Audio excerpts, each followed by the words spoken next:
Welcome to the Brian Buffini Show, where we explore the mindsets, motivation, and methodologies of success. Here's your coach, Brian Buffini.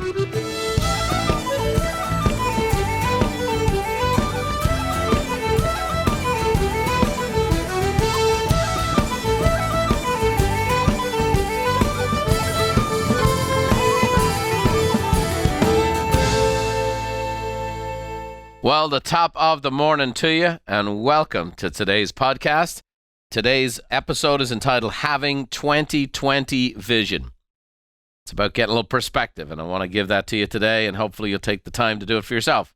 I want to dedicate today's podcast to three fellas that work at Wells Fargo Bank down in Del Mar, California, my local branch.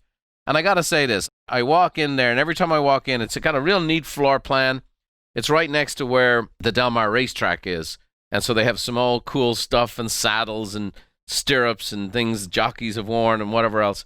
But the people inside the building are fantastic. I love going into my bank. And, not everybody says that, but I do. And there's three fellas in there that I want to dedicate this podcast to today.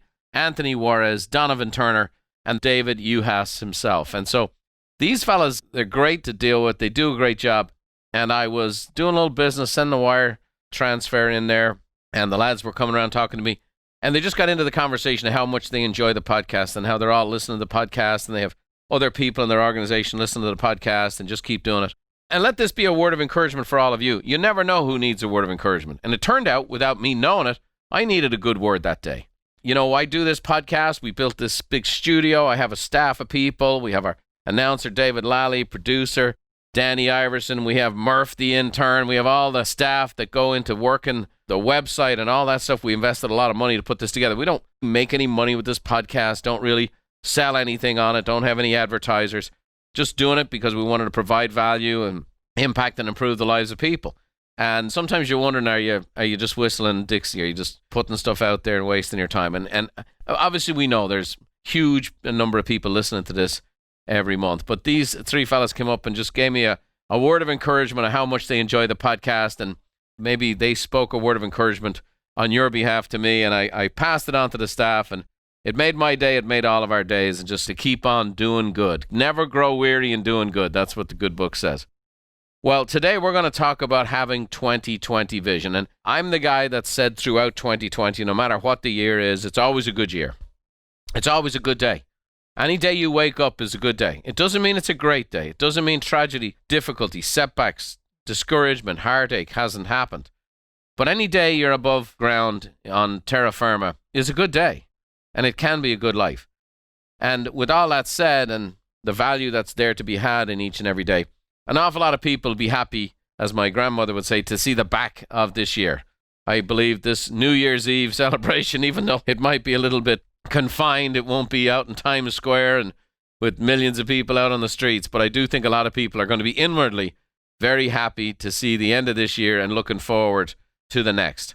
But the dynamic that I want to talk to you about is that you can really, really have a lot of power in your life going forward if you'll take advantage of the opportunity to have hindsight, insight, and foresight in your life. And that's what this episode is all about. So we want to have hindsight, where we're really leveraging our past. We want to have insight, which is what are the lessons to learn? And then ultimately, foresight. And foresight is how you can have that 2020 vision. Now, 2020 vision, as we know, is a term that's used to express normal visual acuity, right? It's the clarity or sharpness of how somebody sees. And basically, it's measured at a distance of 20 feet. And if you have 2020 vision, you can clearly see at 20 feet what should normally be seen at that distance. William Wordsworth, who's a brilliant English poet, said, life is divided into three terms: that which was, which is, and which will be. Let us learn from the past to profit from the present, to live better in the future. That's why he's William Wordsworth right there. I mean, that's just brilliant. He could say something in one sentence that might take me a 3-hour podcast, if you know what I mean. But he said, life is divided into three terms: that which was, which is, and which will be. Let us learn from the past to profit from the present, to live better in the future. That's really what this podcast episode is all about today, as I coach you up here and try to help you live the good life. Let's talk about having 20/20 vision. Hindsight, insight, and foresight. What is hindsight? Well, hindsight is about learning from your past, making peace with your past, and a principle we like to say around here, I did it before and I can do it again. Learning from your past is critical, and it's important to do both things. When people think I learned from my past, well, you always think I learned from my mistakes, but you got to learn from your past wins and accomplishments also. So you want to look at those types of things that have been the challenges you face, the setbacks, maybe the difficulties you've experienced in your life through no fault of your own.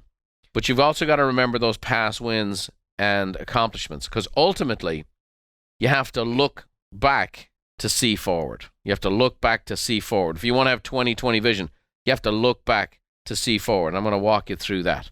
And I'll give you an example. In my life, I have owned 47 businesses. That's a lot, right? A serial entrepreneur. Now, I'm going to tell you something that's a fact, that 46 of those businesses have made a profit. Now, that's a pretty good average. But I'll say the one that failed, and it failed gloriously. I mean, it wasn't a small one. It was a big old meltdown. And I made a series of decisions 27, 28 years ago that ended up being a major correction in our economic well-being for me and my family. I like to say it takes 6 hours to put a bad deal together and 6 years to recover from it. I ran red lights in my process. I ignored good feedback and insight from my bride. I had people around me who didn't think it was a good idea. But sometimes you're just determined to do what you're going to do. And there's nothing or no one's going to stop you. Sometimes circumstances, and in this regard, the biggest problem I had is that I made it work. I'm a very determined guy. I made this business work. The problem is it was a business I never should have been in the first place. And it ended up being a real painful experience. It cost me money, cost me relationships. The biggest thing it cost me was my confidence. It took me a while to get to the point where I could trust myself again to make decisions. Because when you make mistakes, you question yourself at every hand's turn. And so the key is to learn from your past. I'm going to say this to you today, that the success I enjoy today, building the largest coaching and training company for small businesses in the world, all the success we've enjoyed here at Buffini & Company, none of it would have been around without that one business loss. No question. I had never known loss. I had never known failure. I had actually realized now that in past businesses, I had made some of the same mistakes, but because the timing was on my side, because the circumstances were on my side, I ended up making money because I forced the issue, because I outworked the problem. I was able to overcome some challenges. But once I got into the deep water and it was no longer just effort could no longer win the day, it exposed that thinking process. It exposed that lack of research. It exposed the gaps that I had made in assumptions and not doing my due diligence. That ultimately made me become a much better businessman, much better. And it's very, very powerful. And so it's very important that you look back at your past and you look at the challenges, you look at the setbacks, you look at the mistakes, but don't forget to look at the wins and the accomplishments too. You got to look back to see forward. Rick Warren says, remember how far you've come, not just how far you have to go. You're not where you want to be, but neither are you where you used to be. Powerful stuff. The second thing about hindsight is you have to make peace with your past. You have to make peace with your past. Whether you've made mistakes, whether there's been failures, whether there's been hurts, wrongs committed against you, you have to make peace with your past. Without the peace in your past, there's no power in your future. I'm reminded of the story of the late Dr. Wayne Dyer. And Wayne had been raised in a family. His dad was an out-of-control alcoholic that never made peace with that.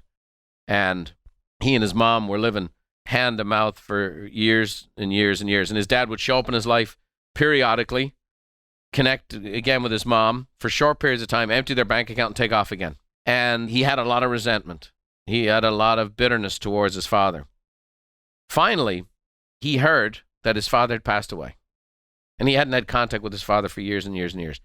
And he went and found out his father was in a pauper's grave, basically where the state pays for someone who has no money to bury him. And he drove hours and hours and hours. And he said as he was driving towards where his father was buried, he was driving faster and faster because he was angry and angry. And he was basically going to stand there and The way he was going to make peace with his past was give his father a piece of his mind. So he drove for hours and hours, but it took a long time to get there. And so finally, by the time he reaches the cemetery, he's had some clarity. He's had some time to think. He's had some time to process. He's had some time to grieve, by the way. Grieve the man who wasn't in his life. Grieve the absence of the father he didn't have. So he stood there over his father's grave, and he's looking at the tombstone, and he sees his father's name.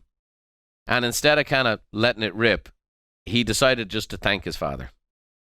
He said, I want to thank you. And he communicated this verbally. He said, because you were never in my life, I became totally committed to being there for my kids. Because you were never there for my mom, I've totally dedicated myself to being the best husband I can and to being the most attentive husband I can and to provide for my family.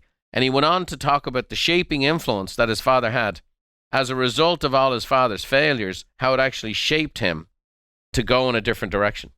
And he stood there and he thanked his father. And on his drive home, he was just flooded with all of these different thoughts and all of these creative ideas and so on and so forth, to the point that he pulled off to the side of the road, checked into a motel, and for the next 8 hours just wrote everything that was in his mind, put it together in a binder, and that book became the wildest bestseller he had ever produced. Of all the books he produced, of all of his success, that book that he wrote was his wildest, most successful, put Wayne Dyer on the map and allowed him to become the success he would later become, ultimately because he made peace with his past. Sometimes you got to make peace with your past with forgiveness. Maybe it's self-forgiveness. Maybe it's forgiving someone else. Maybe it's just forgiving them in your heart. I had a person in my life one time who did me a lot of damage, and I wrote them a letter. Now, because this person was so toxic, I wrote this letter of gratitude and appreciation, but that person was so toxic that if I ever sent that person this letter, it would be a massive source of future manipulation. So I didn't send them the letter. I ended up burning the letter. But with that, when I wrote the letter, I was genuine, it was committed, and I was free. So you got to make peace with your past. You got to learn from your past, both the pros and the cons, and you got to make peace with your past. You know, Dale Carnegie said, the successful man will profit from his mistakes and try again a different way. Henry Ford said, the only real mistake is the one from which we learn nothing. We all make mistakes. We all have things that go wrong, and we got to make peace with them. Rafiki from The Lion King. You know, I have a grandson now who's all into The Lion King. And Rafiki said, oh yes, the past can hurt, but you can either run from it or learn from it. And I think that's well said, Mr. Rafiki. That's my grandson's favorite character. All right. Lastly, a principle that's been very powerful in how we coach people. Because we often get people who come into our coaching program who've done things in the past, they've achieved certain things, and they've kind of forgotten. They're mired in their current problem, their current difficulty. And we have to remind them that you did it before, you can do it again. And so it's very important that you analyze, what have you done well in your life? What have you done that you're proud of? What are those things that are in your heart that no one can take away from? I'm looking in the control room here. Danny Iverson, who's the producer in charge of all of our podcasting, here's what he did. I know Danny Iverson since the 6th grade. And I was Danny's kicking coach on our football team. And we worked at it. Danny played his senior year because his best friend was my son, Mr. Stud Football, and they played basketball together. Danny's a real good basketball player, but he's like, I'd never really played football. So Danny was a kicker. And we worked at it and worked at it and worked at it and worked at it. And sure enough, in one of the biggest games that school ever had, you remember Danny? It was against Compton. He kicks the winning field goal as time expires. Phenomenal stuff. Well, years later, Danny had come to work for me and then went off to college. And he came back from college. And as we came back from college, we had one of our biggest engagements ever. We used to do these speaking engagements with Wells Fargo called Cine Meetings. And they would rent out movie theaters, hundreds of movie theaters all over the United States. And we'd have anywhere 30, 40, 50,000 people all at one time in these movie theaters. And I would broadcast to them.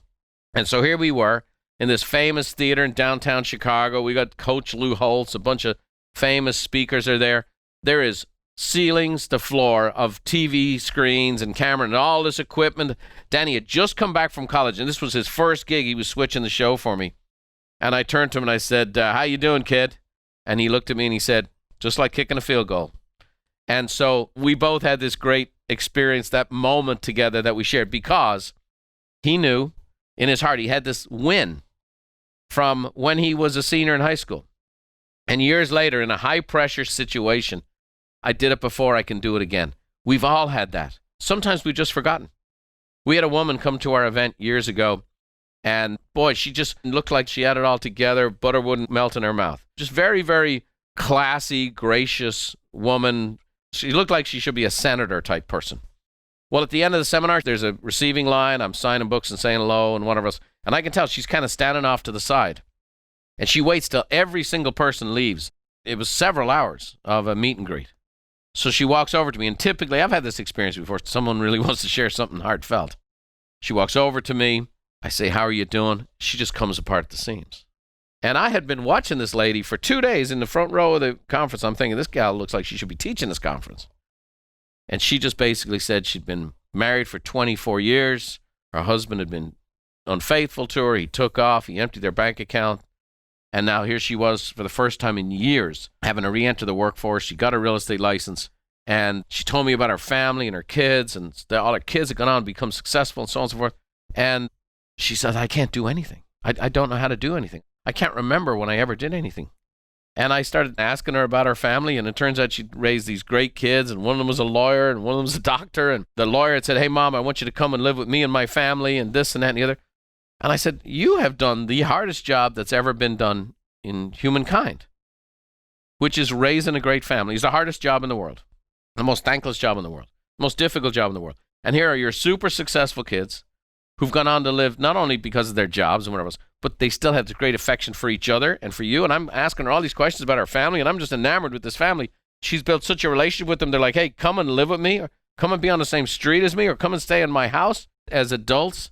I go, that tells me you've won and you've done the most powerful thing in the world. And now you're talking about getting into the real estate business? Let me tell you, if you can be a great mom, you can be a good realtor. But she'd forgotten who she was. She'd forgotten what she'd accomplished. And that was the hurt. And she felt totally overwhelmed and totally alone. And so when she was reminded of, I did it before, I can do it again. And in this case, something as powerful as raising a family. Our biggest accomplishments are also so natural to us, they're just like breathing, so we don't think they're a big deal. But look around. Some of the things you've done are a big deal to somebody else. The great Yogi Berra said, if I had to do it all over again, I would do it all over again, just like Yogi. So what did we cover? Hindsight's powerful. We got to learn from our past, both the good and the bad. We got to make peace with our past, just like Wayne Dyer. And the concept of, I did it before, I can do it again. What have you done before? Was it something you did in school, something you did in sports, something you did in a relationship? What is it you've done that you kind of felt proud of yourself? Sometimes people are so down and beat up they can't even see it. But it's in there. I did it before, I can do it again. Next, insight. This is crucial stuff.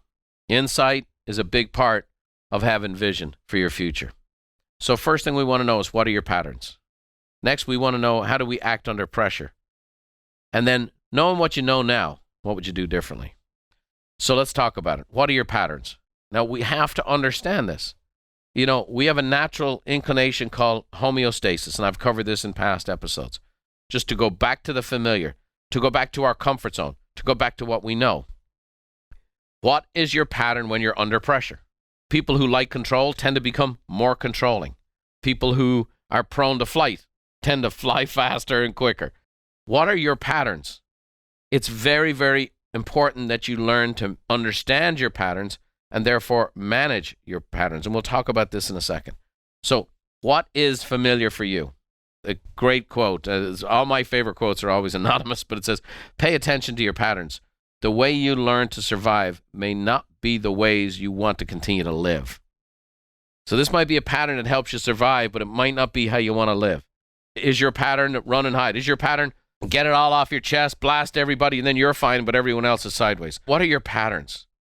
Dan Millman said, rid yourself of old patterns. Focus all your energy not on struggling with the old, but on building the new.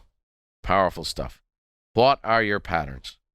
Next, how do we respond under pressure? Well, as many of you know, we have, in our 25 years of coaching people, we acquired a company where we have a person's natural gifts and abilities in a profile where we analyze their strengths, what their real strengths are. We analyze those, what their strongest communication strengths are, their personal interaction strengths are, their strengths in regards to how they see time and how are they good at starting things, are they good at finishing things, what's their speed and pattern, and how this all interacts together. Under pressure, your natural profile is just magnified. By the way, I'm a kind of a go-get-it fast, go-getter type person. So under pressure, I go get it even more, and I go even faster and go stronger. That's my natural process. When I'm faced with a problem, I typically will hit the accelerator, not the brake. Now, some people, they're going to hit the brake. And so your profile is magnified. Like I said, if you're a person who likes control, you could go all the way to controlling. You know, when you squeeze an orange, out comes orange juice because that's what's inside. So how do you respond under pressure? When the pressure clears, this is when you want to gain insight. You want to analyze your patterns. You want to ask people you love, what do you see my patterns as being? Both good and not so good. Great coach, Gino Ariyama, coaches the Connecticut women's basketball team, said, with the absence of pressure, it's hard to do great things. Because the pressure, ultimately, it can break you down initially, but it can build you up later. Ernest Hemingway said, courage is grace under pressure. Once we're aware of our patterns, we can become able to handle it. So I've learned to slow down a little bit, take a little deep breath. You know, if you're a person who likes control, okay, I'm going to hold it with an open hand, and you're going to pour all your energy into keeping that hand open so you don't become controlling. Those kinds of things. The last thing I'd say on this is knowing what you know now. As you look at, really gain an insight from this year of 2020, knowing what you know now, what would you do differently? Knowing what you know now about this year, just this year in hindsight, what would you do? What would you do when you first heard of the pandemic? What would you do in regards to it now? What would you do going forward? What would you do economically? What would you do regarding investing? What would you do knowing the outcome of all the elections? What would you do now? How would you approach the year differently? I think most people would say they would be less fearful if they could. And they'd be less anxious if they could. I think most people would agree to that. I think that's a good thing going forward. Because we're going to face other challenges again. We might have a pandemic of confidence. We might have those kinds of crises. So knowing what you know now. I had an interesting experience here maybe 2 weeks ago. I was driving into the studio here to record a podcast. I had a call scheduled, and for whatever reason, that person couldn't make the call. So great. I have a little time. I'm going up the coast road. I hit the windows down. I passed 4 beaches on the way to the studio. So I rolled down the windows. I just went on the Sirius XM radio, and I turned on the 70s. All right, the 70s was good for a little bit, and then it got a little funky, so I went to the 80s. And on came a song by a band called Tears for Fears, and it was a song called Shout. And I remember it like instantly. I was just transported to 1985. I was just finishing up college, and MTV was kind of the hot, sexy thing. And I remember being in a friend's apartment, and they had a TV that had MTV, and this video was on from Tears for Fears. And I just got transported 35 years. I could see myself. I could see what I was wearing. I have no idea why that was so stuck in my mind. And I had this kind of delicious conversation with myself all the way up the coast road.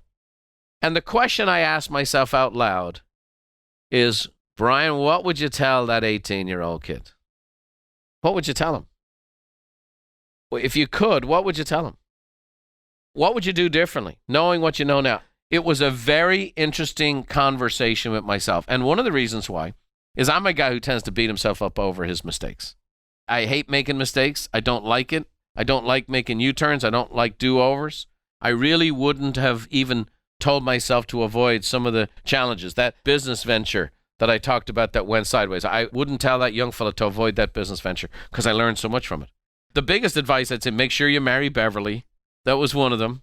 Yes, making that commitment of faith as a 19-year-old is the best decision you ever made in your life. And make sure you get right with God because that's set up your whole life. Then go marry Beverly. Then go have the A-team. And then when you're ready, go start Buffini Company. And I basically didn't have, for a guy who's constantly questioning himself about any mistake I've made or anything I haven't done right, I had very little advice to give myself, except this one. Relax. Don't stress out. Everything's going to be just fine. Just do what you're going to do, but just do it in a more enjoyable fashion and worry less and enjoy it more. That's all I had for myself for 35 years. That's it. Nothing else. No tactical thing, no structural thing, just that. It was a fascinating experience. So I'm kind of sharing with you from inside my own world here, so hopefully it's helpful for you. So we talked about the hindsight and learning from your past and making peace with your past, and I did it before, I can do it again. And now we're talking about insight and what have been your patterns in 2020 and how do we act under pressure and knowing what you know now, what would you do differently? And now we get to the good stuff, which is foresight. And foresight is where we're going to actually have this vision for the future. And so we want to start with the end in mind. I'm going to give you a principle that says when your values are clear, your decisions are easy. And then the last piece is having something to look forward to. So let's talk about this. We say we've done our hindsight analysis. We've got our insight from the year. Now we need to transition it into foresight. So here's the great thought, is to start with the end in mind. Not an original thought of mine. Ultimately, in the 7 Habits of Highly Effective People, Stephen Covey talks about this. And he says to begin with the end in mind means to start with a clear understanding of your destination. It means to know where you're going so that you better understand where you are now so that the steps you take are always in the right direction. So know where you're going. Start with the end in mind. Reverse engineer what you want. And that was the great Dr. Alex Lackey shared that with me. Is you take this goal and it's, I used to talk about a BHAG goal, a big, hairy, audacious goal. It should be something you don't know how to do. It should be something that man, I don't know if I could ever do this. But you start with that big, hairy, audacious goal and you just put it out there. And then you start to reverse engineer. Don't think initially, how am I going to do this? How am I going to pay for this? What? Just start with a crazy, crazy goal of what's the ultimate goal? What do you really want? And then start working your way back. Reverse engineer. Again, Wayne Dyer, I mentioned earlier on, said, begin with the end in mind. Start with the end outcome and work backwards to make your dream possible. Simple as that. Oprah Winfrey says, create the highest, grandest vision possible for your life because you become what you believe. So let's start with the end in mind. Next, when your values are clear, your decisions are easy. I heard that at a seminar in 1990, and it was a quote of the great Roy Disney, who was Walt Disney's brother. Walt was the creative genius, but Roy was the businessman. And boy, was he a sharp cookie. In fact, he's very well known to people in Ireland. He had a fantastic home in Cork, in the southern tip of Ireland. He sailed there all the time. And he said, when your values are clear, your decisions are easy. When your values are clear, your decisions are easy. And so, for example, at Buffini Company, we have a set of core values we establish. Our mission, impact and improve the lives of people. But our core values, live what we teach, practice servant leadership, and excellence is our minimum standard. And then there's a bunch of supporting principles underneath that. I have these core values for our family. I have these core values for myself. When your values are clear, your decisions are easy. Let me say this. What and who you say no to is as important as what and who you say yes to. I've often said the quality of your business is greatly reflected by who you won't do business with. When your values are clear, your decisions are easy. Don't try to please everybody. Don't try to serve everybody. Not everybody's your customer. When your values are clear, your decisions are easy. Herb Brooks, the coach of the Miracle on Ice hockey team, he was a brilliant, brilliant man. He said, you're only as good as your values. That's what he used to tell his team all the time. So whether it's setting a set of goals, whether it's running a company, or whether it's running a championship gold medal hockey team, when your values are clear, your decisions become easy. And isn't that a good thing? Then your decisions become easy. I was like, what's an example of that, Brian? Okay, so you make a decision, we're not going to go into debt for any major purchase outside of a house or a car, let's say, if you want to do that. So decision comes along, oh my gosh, so-and-so's having a sale, and I can bring in this furniture. Nope. Values are clear, decisions easy. No, we're not buying furniture until we pay cash for it. Another financial decision is, no, we're not going to buy this until we can fully fund our retirement or our savings account. We're going to follow the 70-10-10-10 formula that we've talked about. 70% we live on, give away 10%, we save 10%, we invest 10%. Great. I've got to live on 70%. Situation comes up, opportunity comes up, somebody's got a great deal, you're on vacation, there's a timeshare for sale. Values are clear, your decisions are easy. So the financial one is kind of the easiest one to do on that. So establish your values and then make your decisions accordingly. And then lastly, having something to look forward to. I think this is a big deal. I think this is a big deal for the year that's coming, is having something to look forward to. You know, we sat down with our team and we created all of our event schedule for 2021. And boy, oh boy, there was a lot of people going, well, what about this and what about that? I go, you know what? Let's have something to look forward to. And I can picture our peak experience event that's already sold out. That's going to be in Arizona. And I can picture our mastermind summit right here in San Diego. And boy, they're saying that we don't know what's going to happen in San Diego. I'm picturing it. I'm seeing it. I have something to look forward to. I picture my whole family hasn't been to Ireland to see my parents together. So I have this vision of us going, hey, in summertime this year, the whole family going to Ireland. Just have something to look forward to. And as you establish your vision for the future, you want to have those clear values for making a decision. And then you also want to have things to look forward to. I mean, that's really the spice of life. And so whether it's a vacation, whether it's a trip, maybe it's something you're going to acquire, something you're going to go do, something you're going to go be, you got to have something to look forward to. And I've give you a little phrase here that I want you to write down, and it says this: I've always wanted to. I've always wanted to. I've always wanted to see the pyramids. Okay? I've always wanted to drink a pina colada on a Caribbean island. You know, I've always wanted to sail to Bermuda off the coast of North Carolina. You know, whatever it is, I've always wanted to. I've always wanted to. What is an I've always wanted to for you? And I'm going to encourage you to say that phrase and imagine it's like a really nice red wine and you're just taking in the bouquet and the flavor of it. Danny's probably going to relate it to coffee in some way or the other, but it's, I've always wanted to. What is it you've always wanted to? And it could be big or small. I've always wanted to. Have something to look forward to. I've always wanted to clean every drawer in my closet. You know what I mean? I've always wanted to. What are some of the things? You know, I've always wanted to shoot 80 on the golf course. Maybe that's your goal. I've always wanted to. I've always wanted to. That's a thing to start stirring yourself up. You know, just because we've developed great survival skills in 2020, it doesn't mean they give us great thrival skills for 2021. I've always wanted to. So why don't you start thinking about that phrase? You know, my friend Lou Holtz says everybody needs 4 things in life: something to do, someone to love, someone to believe in, and something to hope for. Another wonderful quote says, looking back gives you regrets, looking ahead gives you opportunities. And that's what I hope and pray for all of you today. I hope there's many opportunities in your future. I hope you have an awful lot of things to look forward to. I hope you get to write down those I've always wanted to. And maybe it's for this year, next year, whenever, but it gives us all power in the future. And it gives us energy in our present. So we talked about hindsight and ultimately learning from our past and making peace with it. Did it before, I can do it again.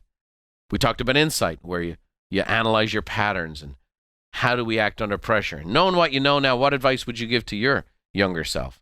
And then foresight. Start with that end in mind, just like Covey talked about. Remember, when your values are clear, your decisions are easy. And then have something to look forward to.